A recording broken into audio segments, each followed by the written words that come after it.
요한복음 6장 16절입니다. 16절부터 26절까지 읽겠습니다. 저물매 제자들이 바다에 내려가서 배를 타고 바다를 건너 가버나움으로 가는데 이미 어두웠고 예수는 아직 그들에게 오시지 아니하셨더니 큰 바람이 불어 파도가 일어나더라. 제자들이 노를 저어 10여리쯤 가다가 예수께서 바다 위로 걸어 배에 가까이 오심을 보고 두려워하거늘 이르시되 내니 두려워하지 말라 하신대 이에 기뻐서 배로 영접하니 배는 곧 그들이 가려는 땅에 이르렀더라. 이튿날 바다 건너편에 서 있던 무리가 배 한쪽 외에 다른 배가 거기 없는 것과 또 어제 예수께서 제자들과 함께 그 배에 오르지 아니하시고 제자들만 가는 것을 보았더니 그러나 디베랴에서 배들이 주께서 축사하신 후 여럿이 떡 먹던 그곳에 가까이 왔더라. 무리가 거기에 예수도 안 계시고 제자들도 없음을 보고 곧 배들을 타고 예수를 찾으러 가버나움으로 가서 바다 건너편에서 만나 라비어 언제 여기 오셨나이까 하니 예수께서 대답하여 이르시되 내가 진실로 진실로 너희에게 이르노니 너희가 나를 찾는 것은 표적을 본 까닭이 아니요 떡을 먹고 배부른 까닭이로다. 아멘. 아멘. 오늘 우리에게 주시는 하나님 말씀은 요한복음 6장 16절에서 26절 말씀으로 여기 21절 말씀에 있죠. 가려던 땅에 이르렀더라. 우리 한번 제목 한번 같이 하겠습니다. 가려던 땅에 이르렀더라. 이 제목으로 하나님 말씀을 선포합니다. 가려던 땅, 그 가려던 땅이 이 제자들은 가버나움으로 이렇게 예수님이 물 위로 이렇게 걸어오실 때 예수님을 모시자 가버나움으로 배가 이렇게 가서 그 가버나움 그 땅에 이르렀다. 단순히 이런 이야기하는 것이 아닌 것입니다. 여기에 놀라운 하나님의 그 우리에게 주시는 말씀, 메시지가 있는 거예요. 그러면은 우리가 가려는 땅은 어딜까요? 우리가 가려는 땅이 어디죠? 새하늘과 새 땅. 새하늘과 새 땅. 계시록 21장 1절 말씀에 또 내가 새하늘과 새 땅을 보니 처음 하늘과 처음 땅이 없어졌고 바다도 다시 있지 아니하더라. 또 내가 봄에 거룩한 성 새 예루살렘이 하나님께로부터 하늘에서 내려오니 그 준비한 것이 신부가 남편을 위하여 단장한 것 같더라 하는 말씀하세요.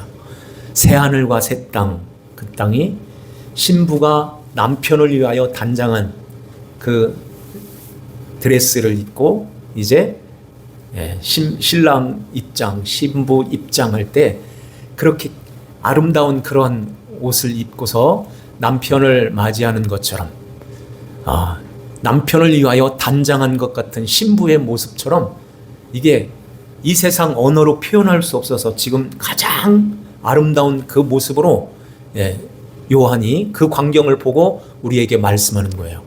그 새하늘과 새 땅, 거기는 얼마나 좋을까요?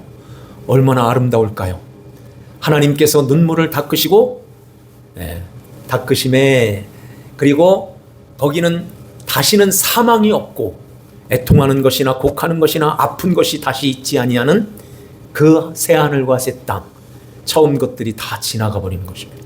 그래서 그 새하늘과 새 땅, 너희들이 이렇게 신앙생활을 이렇게 하고 나와 함께 이렇게 살아갈 때 그 땅에 이르게 돼. 이걸 지금 여기서 우리에게 가르쳐 주시는 거예요. 우리가 살고 있는 이 세상은 광야로 비유하죠. 그리고 우리의 신앙생활은 항해하는 것과 같은 이런 모습으로 있어요. 그래서 그 험한 이 바다를 향해서 항해하여 나갈 때 거기에 그 큰 바람과 파도가 있어. 여기에 말씀처럼 파도가 일어나더라. 이런 우리 앞에 이런 큰 환난, 이런 어려움, 고난, 이런 것들이 우리 앞에 이렇게 다가올 때가 있다는 것입니다.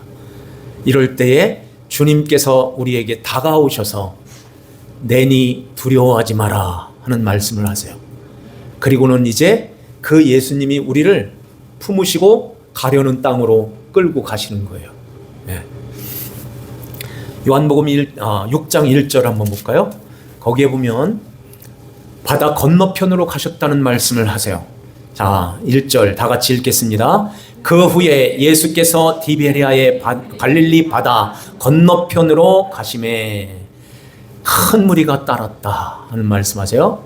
그리고는 이제 거기에서 건너편으로 가서 거기서 오비영 이어의 그 기적으로 표적을 보여주시며 그 5천 명을 먹이고 12광주리가 남는 이러한 어마어마한 큰 능력, 그 권능을 행하였던 것입니다. 그리고는 이제 거기에서 제자들을 먼저 보내게 되죠. 왜 보냈을까요?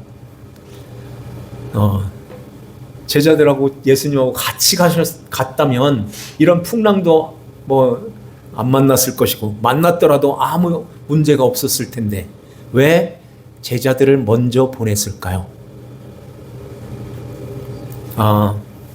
15절 말씀에 보면 그러므로 예수께서 그들이 와서 자기를 억지로 붙들어 임금으로 삼으려는 줄 아시고 자기를 예수님을 억지로 붙들어서 임금으로 삼으려고 했다는 것입니다. 네.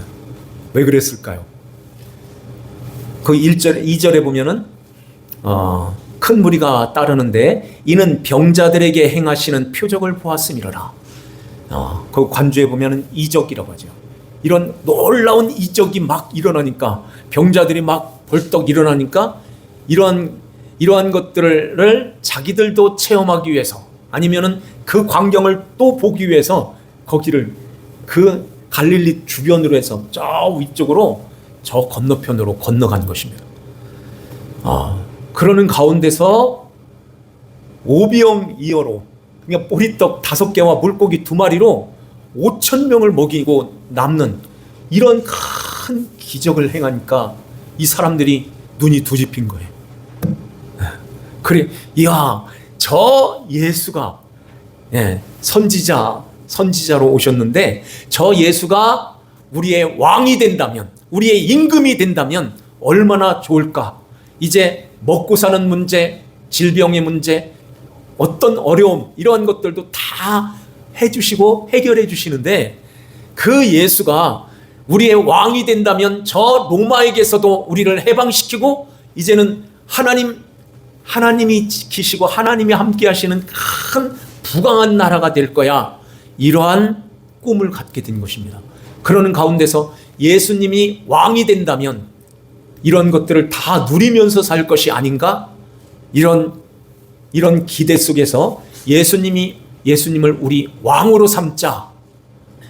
자기를 임금으로 삼으려고 하는 줄을 아시고 이 상황에서 제자들의 마음은 어땠을까요?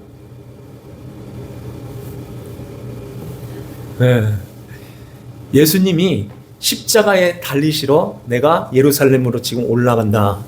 그럼 올라가고 있는 그 노중에서 뒤에 쳐져가지고 뭘 하고 있었어요? 예수님이 예루살렘에 올라가면 왕이 되실 것인데 그러면은 내가 우편에 앉아야지 좌편에 앉아야지 이렇게 서로 이게 다투고 있었다는 것입니다. 그 마음이 예수님이 십자가에 올라가시는 그 중에서도 그 마음을 놓지를 못하고 있으니 이 상황에서는 얼마나 더 하겠어요.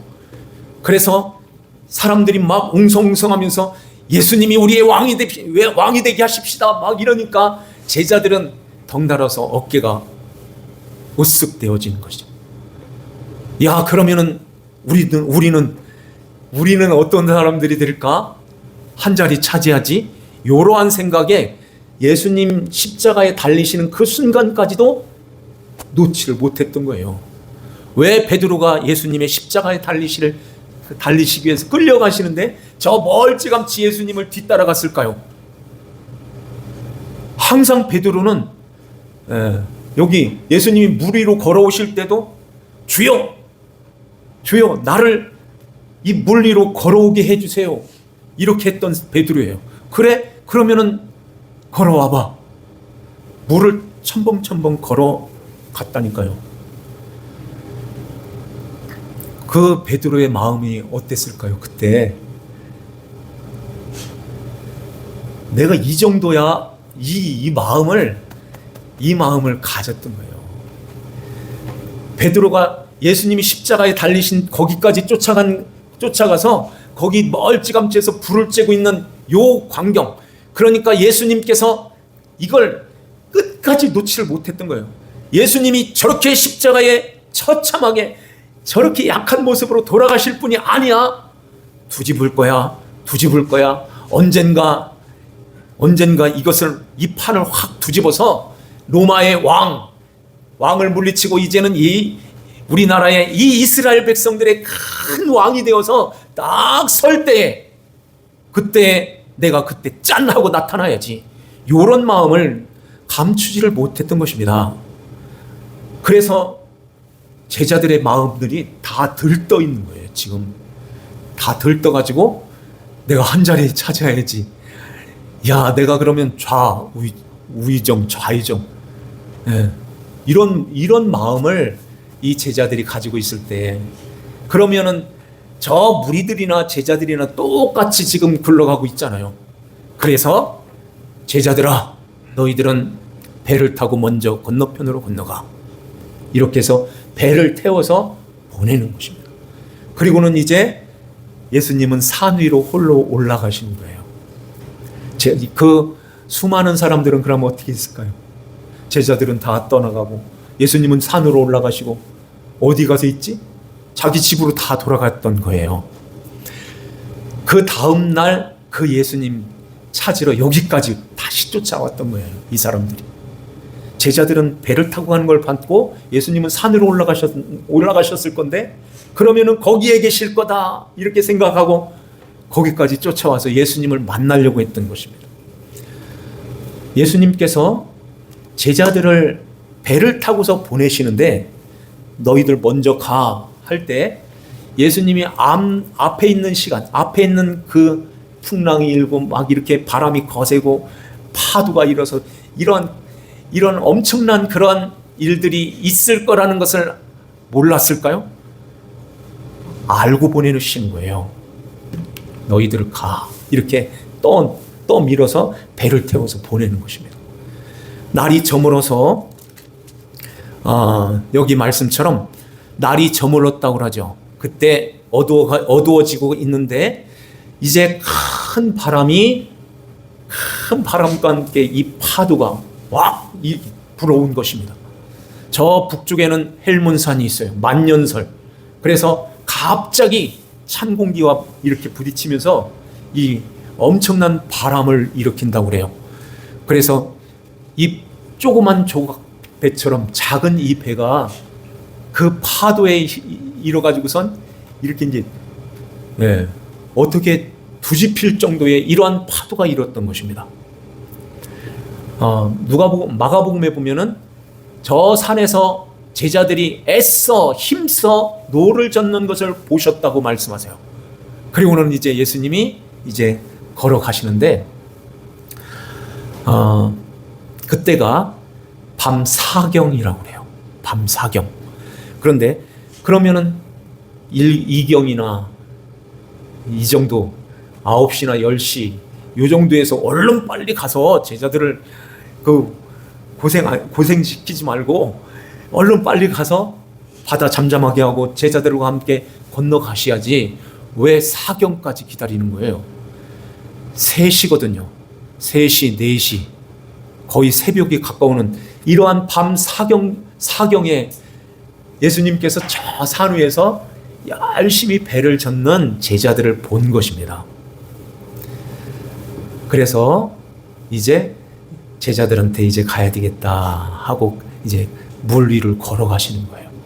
왜 바로 가지 않고 왜 이렇게 오래 뜸을 들이면서 고생시킬까요? 하나님께서 우리에게도 이런 이렇게 하실 때가 있어요. 기도해도 안 들어주시고, 너무 힘들다, 너무 괴롭다, 너무 고통스럽다. 이거 어떻게 해야 돼? 이거 어떻게 해야 돼? 얼른 빨리 오셔서 탁탁탁탁 해결해 주시면 얼마나 좋겠어요. 그런데 잘 안 들어주실 때가 많아요. 저도 마찬가지예요. 거의 안 들어주세요. 잘. 힘들어요. 어떤 때는. 왜 그러실까요? 제자들의 마음 속에 있는, 생각 속에 있는 그 큰 자가 되고 싶어 하는 그걸 무너뜨리려고 하시는 거예요. 무너뜨리려고 하는 거예요. 그 큰 파도가 밀려왔을 때 배가 이렇게 꾸뚱끼뚱할 때, 큰일 날 뻔했다. 이거 어떻게 해야 되냐. 이렇게 하면서 그 파도를 치고서 나가야 되는데, 자칫 잘못하면 옆에서 파도를 맞으면 그 배가 이렇게 침몰되는 것입니다. 그러니까 한 걸음도 앞으로 가지를 못하는 거예요. 저 앞에 육지가 보이는데도 지금 한 여기에 10리쯤 왔다. 4km, 5km 정도 이렇게 배를 타고서 거기까지, 가운데까지 온 거예요. 그런데 저 앞에 보이는데도 거기를 애써서 가야 되는데도 안 가지는 것입니다. 이 파도가 계속해서 제자리다 갖다 놓고, 또 가려고 하면 제자리다 갖다 놓고, 그 파도하고 싸워서 이기고 나가야 되는데 어떻게 할 길이 없는 거예요. 이 제자들이 주님을 왜 안 찾았겠어요? 주여 주여 하면서 아무리 소리를 질러도 너무 많이 온 거예요. 그래서 예수님께서 즉시 가서 얼른 이렇게 구해줄 수도 있지요. 왜 그런데 즉시 안 가고 사경이나 돼가지고선 그때서야 가실까요? 우리도 그러한 경우, 그러한 때가 있을 때가 많아요. 신앙생활의 연주가 깊으면 깊을수록 잘 안 들어줘. 왜 그럴까요? 우리 안에 있는 쓴뿌리 같은 거, 세상을 의지하고 세상에 취하고 세상 것에 이렇게 그러한 큰 자가 되고 싶어하는 그러한 것들을 자꾸 무너뜨리는 것입니다. 그 풍랑이 올 때 막 죽음이 앞에 딱 다가오고 있는데, 아이고 내가 예수님 우편에 앉으면 뭐해? 내가 좌편에 앉으면 뭐해? 여기서 죽으면 끝나는데? 이런 마음을 사람들은 그 고난 속에서 갖게 되는 거예요. 이 세상에, 그래서 이 세상의 어떤 꿈과 비전, 이런 야망, 이런 것들이 하나씩 이렇게 놓게 되는 것입니다. 그래서 주님께 보내는 그러한 그 죄 사함의 삶을 살아가는 거예요. 이렇게 제자들이 이제는 힘도 다 빠졌을 거예요. 초저녁부터 갔는데 저녁 이제 밤 2경, 3경, 4경까지 3시, 4시까지 이게 해결이 안 되고 가지를 못하고 있으니 얼마나 힘들고 고통스럽겠어요. 그래서 힘겹게 노젓는 것을 보시고 예수님께서 이제 물 위로 이렇게 걸어가시는 것입니다. 어떻게 사람이 물 위를 걸을까요? 그걸 시험하다가 죽은 사람들이 많다고 하죠. 하나님이시니까 걷는 것입니다. 하나님이시니까 그 물은 아무리 큰 집채만한 물이 이렇게 한꺼번에 다가온다 할지라도 예수님 앞에서는 아무것도 아닌 거예요. 그걸 지으셨다니까요. 예수님이 그것을 만드신 분이세요. 그 갈릴리 바다 말씀 한마디면 쫙 말릴 수도 있는 전능하신 하나님이세요. 태평양 바다도 말씀 한마디면 쫙 가르실 수 있는 능력 있는 하나님이세요. 끝도 안 보이는 저 태평양도 어떻게 갈라? 어떻게 저 태평양 물을 마르게 해? 바다 가면 어마어마하죠. 그 물이 와 대단하다. 파도 치는 걸 보면 또 엄청나죠. 그러한 파도가 우리 눈에는 우와 이렇게 보이지만은 주님이 하나님이 보실 때는 한 방울도 안 되는 거예요. 저 화성에서 지구를 딱 찍었는데 지구가 얼마나 할까요? 아니면은 저 우주 바깥에서 지구를 보면은 초록색으로 보인다는데 좁쌀보다도 더 작은 모습으로 있는 것입니다. 이 우주 만물을 지으신 분이 그분이신 거예요. 하나님이십니다. 하나님. 왜? 그 하나님이 물 위를 쫙 걸어오셔서 제자들 앞에서 이제 첫 마디가 뭐죠? 내니 두려워하지 마라 하는 말씀하는 거예요.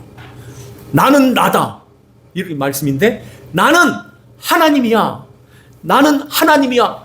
이걸 지은 하나님이야. 하나님. 그러면서 두려워하지 마 이렇게 말씀하는 것입니다.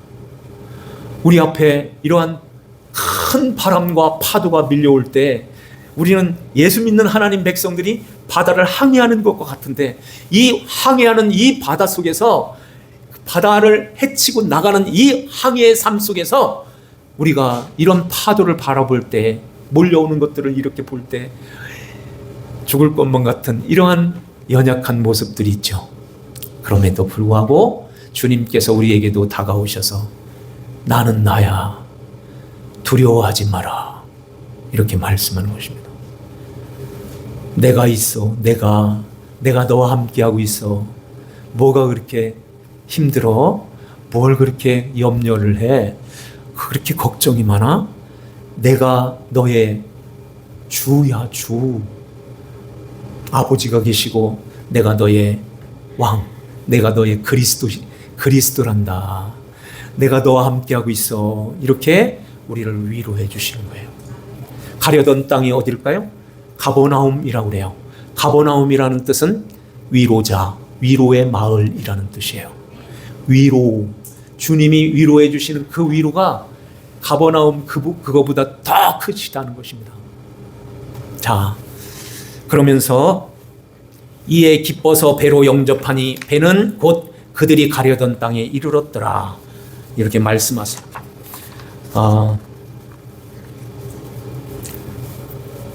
여기에 잘 보면은 주어가 빠져 있어요. 제자들이 기뻐서 배로 영접하니 이 제자들이라는 말이 앞에 있어야 되는데 왜 제자가 없을까요? 제자들은 지금 19절 마지막 부분에 보면은 오심을 보고 두려워하거늘 두려워 벌벌벌 떨고 있어요. 그때 예수님께서 내니 두려워하지 마라. 이에 기뻐서 배로 영접하니 이에 기뻐서 배로 영접했대요. 그러면 누가 누구를 영접한 걸까요? 누가 누구를 영접하는 거예요? 자, 잘 보세요. 예수님이 물 위에 떠 있어요. 예수님이 물 위에 이렇게 걸어가시고 거기에 물 위에 계시는 거예요. 예수님이 더 안전하실까요? 제자들이 탄 배가 더 안전할까요? 네? 누가 침몰할까요? 예수님은 절대 침몰하지 않으세요. 믿습니까? 제자들의 배가 침몰의 위기에 있는 것입니다. 그러면은 누가 누구를 영접하는 거예요? 그래서 여기에 배로 기뻐서 배로 영접하니 배가 영접했다는 거예요. 배가 영접하는데 그 영접하였다는 말씀이 어디에 나오냐면은 요한복음 1장 12절 말씀에 똑같은 단어로 나오는 거예요. 영접하는 자 곧 그 이름, 영접하는 자 곧 그 이름, 그 이름을 믿는 자들에게는 하나님의 자녀가 되는 권세를 주셨으니 이는 혈통으로나 육적으로나 사람의 뜻으로 나지 아니하고 오직 하나님께로부터 난 자니라 이렇게 말씀하는 것입니다. 오직 하나님께로부터 난 자야 하나님의 자녀가 된 자들이. 그러면은 자기 땅에 오매 자기 백성이 영접하지 아니하였거늘 그러죠. 자기 백성인 하나님의 택한 백성들도 아무도 몰라보고 아무도 예수님을 영접하지 아니하였다는 것입니다. 그런데 영접하는 그분이 오시는 거예요. 영접하는 자 곧 그 이름, 예수 그리스도께서 이렇게 받아 영접 담는 거예요. 그 영접한다는 말은 담는다는 뜻이 있고 붙인다는 뜻이 있고 이렇게 받아들이는 것입니다. 그래서 예수님이 우리를 찾아오셔서 받아주시는 거지, 예수님께서 저 산에서 바다 위를 걸어서 제자들한테 이렇게 찾아오시는 거지, 아무리 예수님이 제자들이 거기서 아무리 불러봐도 예수님이 들을 수가 없는 거리예요. 예수님이 아시고 찾아오시는 것입니다. 우리에게도 찾아오셔서 괜찮아 이렇게 다가오셔서 우리와 함께 하시는 좋으신 예수 그리스도 주님이신 줄 믿습니다. 그래서 여기에 주어를 의도적으로 빼놓는 거예요. 제자들이 기뻐서 예수님을 영접하니, 이런 것이 아니라 배가 영접했다는 거예요. 배로 영접하니 누구를요? 제자들을 자기에게로 이렇게 드리는 이런 모습으로 있는 거예요. 그래서 그 배는 곧 그들이 가려는 땅에 이르렀더라 하는 것입니다. 우리가 예수님을 업고 이르는 것이 아닌 거예요. 예수님이 우리에게 찾아오셔서 우리를 업고 우리를 태우고 가려던 땅으로, 거기 우리가 가는 새하늘과 새 땅으로 우리를 인도하여 거기로 데리고 가시는 것입니다. 지금 그 이야기 하는 거예요. 그 이야기. 그래서 예수님께서 이 큰 구원이라는 이 구원을 설명하기 위해서 저 바다 건너편으로 건너가시는 거예요. 바다 건너편, 요단강 건너편, 이쪽은 빈들, 광야라고 그랬죠. 광야. 근데 거기에서 이렇게 서쪽으로 이렇게 오는 것입니다. 동쪽으로 갔다가 서쪽으로 이렇게 오는 요 과정 속에서 구원, 예수 그리스도를 통하여 우리를 구원하시는 그 구원을 설명하시는 거예요. 왜 그 동쪽으로 예수님이 왜 가셨을까요?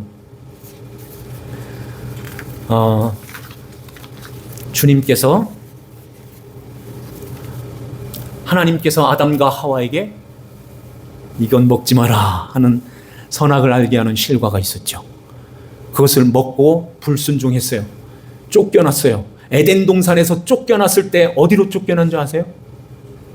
동쪽으로 쫓겨난 것입니다. 모든 하나님 말씀은 구원을 지금 설명하려고 하시는 거예요.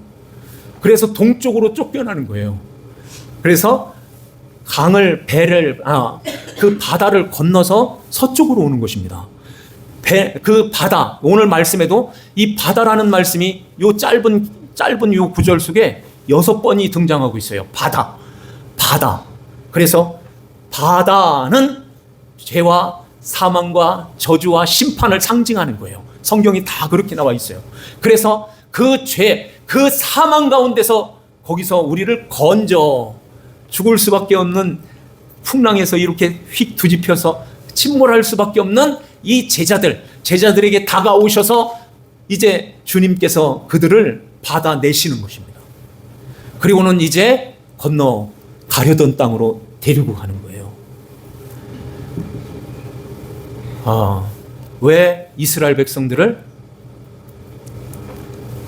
출애굽 때 그 지중해에서 이렇게 쏙 올라가면은 2주면 올라간다고 그랬죠.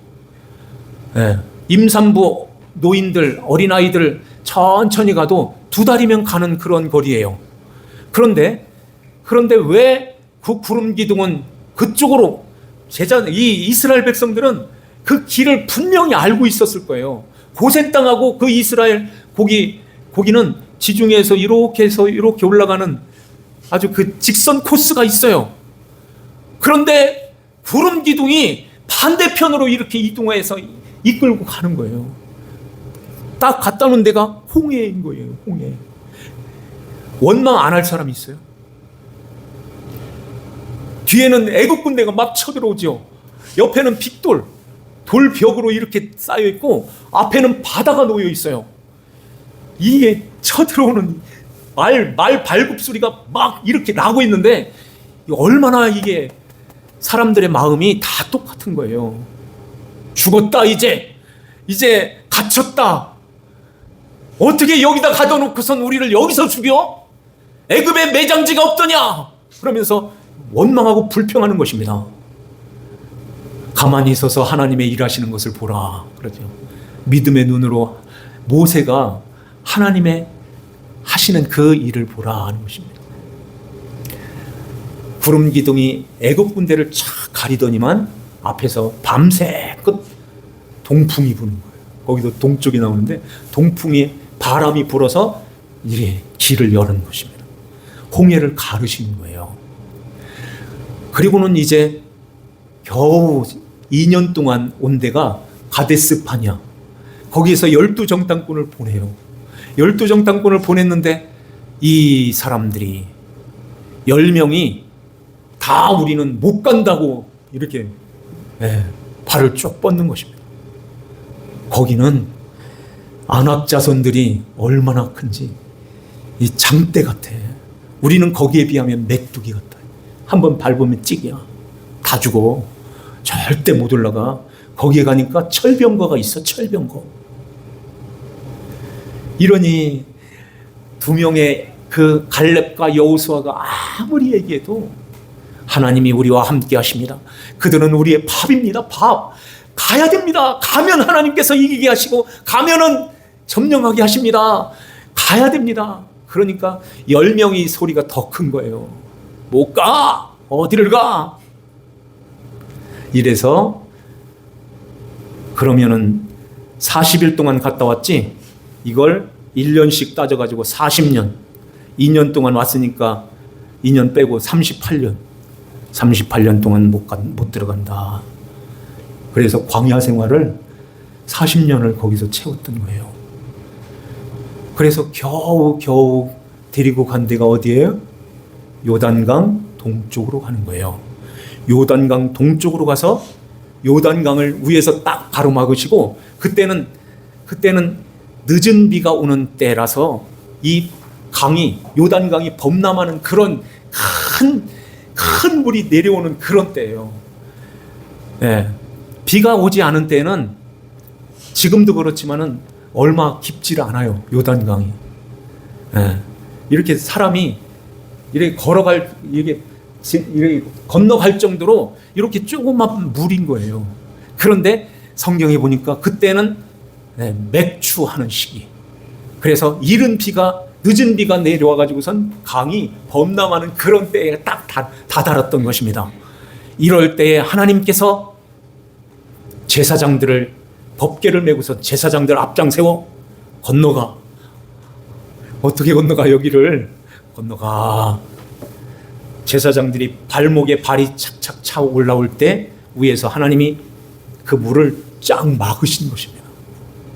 그래서 마른 땅을 건너갔던 것처럼 이스라엘 백성들이 홍해를 건너갈 때도 마른 땅을 지나갔다고 하죠. 요단강을 건너갈 때도 마른 땅을 지나가는 것입니다.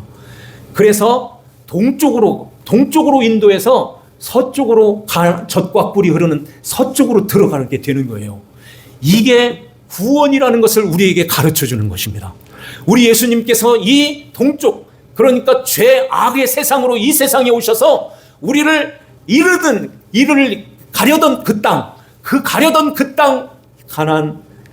가나안 땅, 젖과 꿀이 흐르는 그 가나안 땅은 새하늘과 새 땅을 예표하는 그러한 곳이죠. 그래서 하나님의 백성들을 다 이끌고 예수님께서 그 요단강, 그 갈릴리 바다, 그 바다를 데리고서 저 가려던 땅으로 가게 되는 것입니다. 왜 성막을 지을 때 문을 동쪽에다 내라고 하실까요? 그래서 동쪽에 문을 열고 들어가면 번제단이 있죠. 물두멍이 있죠. 이제 성소로 들어가는 것입니다. 거기서 떡을 먹고 지성소로 들어가는 거예요. 지성소에서 내가 거기서 너희들을 만나리라 하는, 하나님이 만나주시겠다고 하는 그 지성소. 그래서 서쪽 끝머리에 있는 거예요. 동쪽에서 들어가서 서쪽으로 들어가는 요 모습으로 있는 것입니다. 성경은 단 이거 하나밖에 얘기를 안 하는 거예요. 그래서 알아들어라. 이렇게 너희들이 동쪽에서 쫓겨났는데 너희들을 데리고서 다 이제 하나님이 거하시는 그 새하늘과 새 땅 거기로 다 데리고 갈 거야. 그래서 예수님께서 이 땅에 낮고 천한 그 모습으로 이 세상에 오신 것입니다. 우리가 예수 그리스도의 그 방주, 예수님 방주에 올라타서 그 건너 가려던 그 땅으로 예수님이 우리를 인도해서 이끌고 가시는 거예요. 예수님의 그 기적을 보고 많은 사람들이 예수님을 찾아오게 되죠. 거기서 건너편으로 갔는데 예수님이 보이질 않는 거예요. 어디로 가셨지? 그래서 배를 타고서 이쪽 건너편으로 다시 와서 거기에서 가버나움에 가니까 거기 계시는 거예요. 그러니까 예수님께서 뭐라고 말씀하시죠? 자, 24절을 한번 보세요. 무리가 거기에 예수도 안 계시고 제자들도 없음을 보고 곧 배들을 타고 예수를 찾으러 가버나움으로 가서 배들을 타고 가버나움으로 갔대요. 이 배는 가려던 그 땅에 이르지를 못하는 배야. 요걸 또 설명하는 것입니다. 바다 건너편에서 만나 랍비여 언제 여기 오셨습니까? 그러자 예수님께서 내가 너희에게 이루노니 진실로 이른다. 진실로. 그러면서 너희가 나를 찾는 것은 표적을 본 까닭이 아니요 떡을 먹고 배부른 까닭이로다. 그래요. 너희가 나를 찾는 까닭은 떡을 먹고 배부른 까닭이로구나. 이 말씀은 우리에게 똑같이 말씀하는 것입니다. 지금 여기에 무엇 때문에 무슨 까닭으로 여기에 앉아 계시는가요?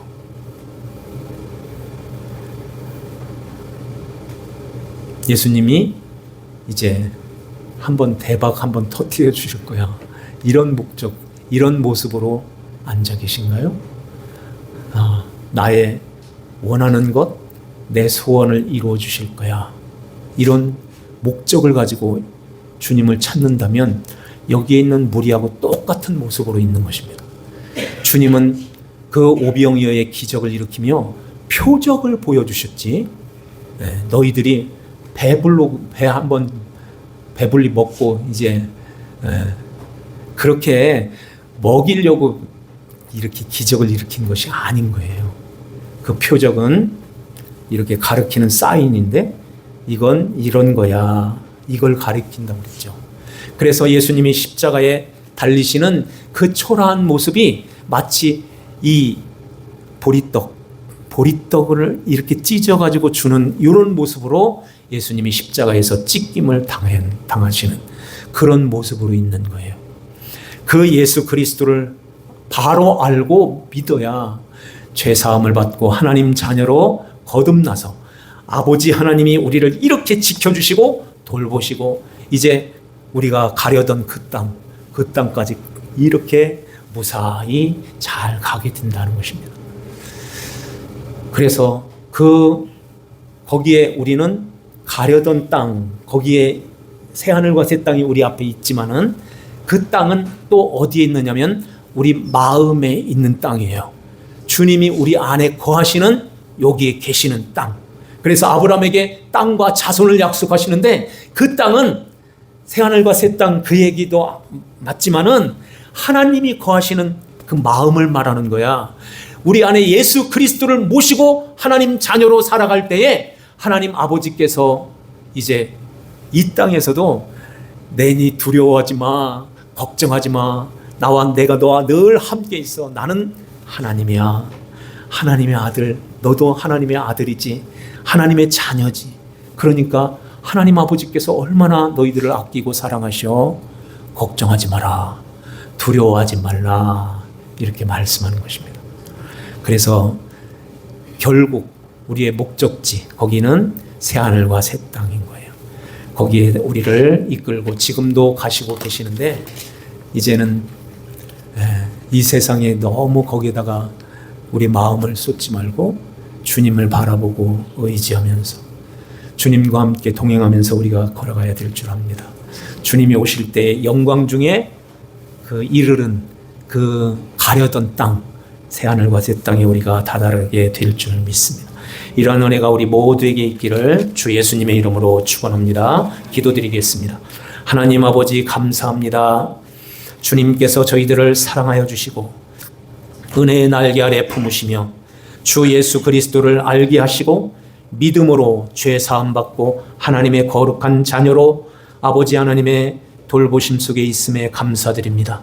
우리를 이제 가려던 땅인 새하늘과 새 땅이 우리 눈앞에 있사오니 우리가 그 땅을 바라보면서 또 우리 안에 찾아오셔서 우리와 늘 함께 하시는 주 예수님을 모시고 주님과 늘 동행하며 살아갈 때에 이제 얼마 안 있으면 주님이 오시는 그날에 우리가 가려던 그 땅, 새하늘과 새 땅에 도달하게 되는 줄 믿습니다.